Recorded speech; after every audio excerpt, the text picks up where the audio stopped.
देखिए भैया, आज हिंदुस्तान का हाल ऐसा हो गया है कि ये जो रुपया है, रुपया रिजर्व बैंक ऑफ इंडिया का guaranteed by the central government, ये रुपया जो है ना, घर को बर्बाद कर रहा है। इसलिए घर को बर्बाद कर रहा है ना कि रुपया ही एक ऐसा वायरस है जो कि बाबा पोता में झगड़ा, बाप बेटा में झगड़ा, सास पतोह में झगड़ा, भाई भाई में झगड़ा, या जो भी हो, सबका कारण है, सबका जरिया है रुपया। रुपया, हम तो सभी हिंदुस्तानी से यही कहना चाहते हैं, the Indian paper currency act जो 1882 है, उसको पढ़ें। जब आप इंडियन करेंसी पेपर एक्ट 1882 पढ़िएगा, उसमें आपको सब समझ में आ जाएगा कि बैंक का नोट क्या है और असली रुपया क्या है। ये जितने भी बैंक हैं हिंदुस्तान में, एक भी बैंक सरकारी नहीं है, एक भी बैंक सरकारी नहीं है। इसलिए सरकारी नहीं है कि 2019 में एक मद्रास में एक न्यायाधीश का बयान है कि bank employees are not government employees. इसका मतलब ये हो गया, इसका मतलब कि जितने भी बैंक हैं हिंदुस्तान में, जितने भी बैंक के स्टाफ हैं, एक भी सरकार, एक भी गवर्नमेंट का एम्प्लॉय नहीं है। तो सोचना ये है कि रुपया अभी आने वाला समय में इतना वायरस आने वाला है कि कोई एक इंसान रुपया नहीं लेगा।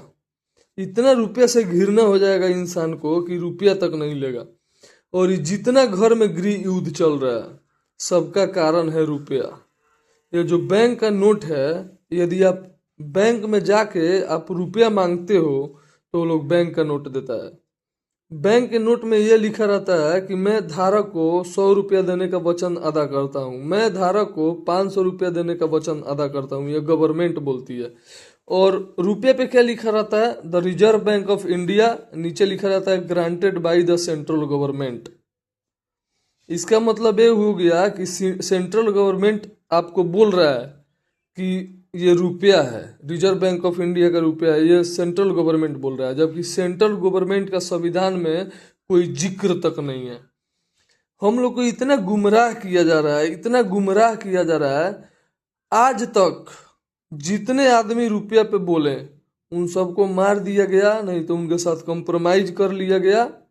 रुपया पे जो जो सवाल उठाया, ये जो रुपया का जो डेंसिटी है, जो रुपया का वंश है, जो एलाइट ग्रुप बैठा हुआ है, बहुत डेंजर है। ये अभी हम लोग को समझ में नहीं आ रहा है। हम लोग के आंख पे काला पट्टी बांधा हुआ है, जो हम लोग को अभी समझ में नहीं आ रहा है। ये गृह युद्ध करवा रहा है। रुपया एक ऐसा जरिया है कि सबको नष्ट कर रहा है, सब में विवाद करवा रहा है, सबके घर में आग लगा रहा है। ये रुपया ऐसा चीज है। इसीलिए हम बोलते हैं, सारे आवाम को बोल रहे हैं, 148 करोड़ जितना पॉपुलेशन है, सबको बोल रहे हैं कि the Indian currency paper act 1882 पढ़ो, उसमें देखो उसमें क्या लिखा है। उसके बाद समझ में आएगा कि असली रुपया या बैंक का नोट में क्या अंतर है।